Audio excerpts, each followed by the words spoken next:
চুলার উপর ছিটিয়ে ছিটিয়ে বানানো এমন একটা রুটি যার গন্ধেই মনে পড়ে যায় শৈশবে নানুর রান্নাঘর।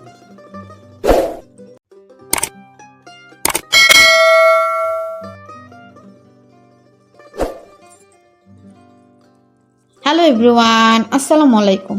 কেমন আছো সবাই? Welcome back to my channel জান্নার ডেইলি ড্রাফট। মাত্র কয়েকটা উপকরণ, বাট কোনো ঝামেলা নেই, তবুও স্বাদে একদম গ্রাম বাংলার ছোঁয়া। আজকে আমি বানাতে যাচ্ছি খুব সহজ কিন্তু ভীষণ মজার একটা রেসিপি, ছিট রুটি। তোমরা অনেকে এটাকে ছিট পিঠা বলেছেন। সকাল বা বিকেলের নাস্তার জন্য একদম পারফেক্ট।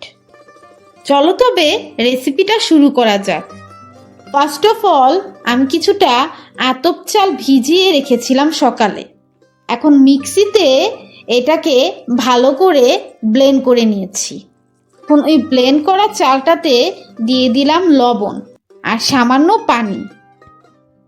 এখন এটাকে পাতলা একটা ব্যাটার বানিয়ে নিচ্ছি। এই ব্যাটারটাই ছিট রুটির প্রাণ।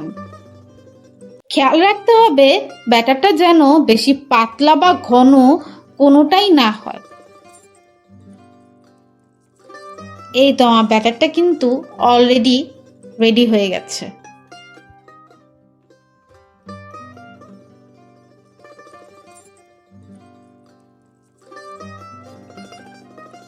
এখন একটি প্যান বসিয়ে নিলাম। প্যানটা যত পুরনো হবে তত ভালো। প্যানটাতে তেল মাখিয়ে নিচ্ছি। আমার অয়েল ব্রাশটা খুঁজে পাচ্ছি না, তাই এই ট্রিকটা কাজে লাগালাম। এখন হাত দিয়ে ব্যাটারটা ছিটিয়ে ছিটিয়ে প্যানের মধ্যে দিচ্ছি।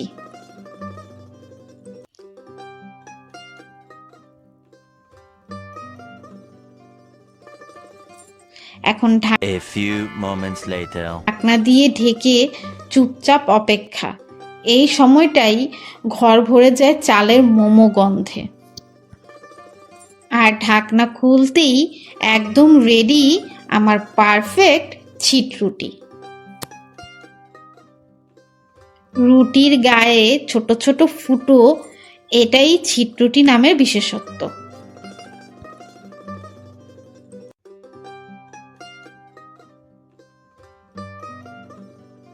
আজকের রেসিপিটা কিন্তু পুরোটাই আমার মা করছে, আর আমি তাকে একটু হালকা সাহায্য করেছি।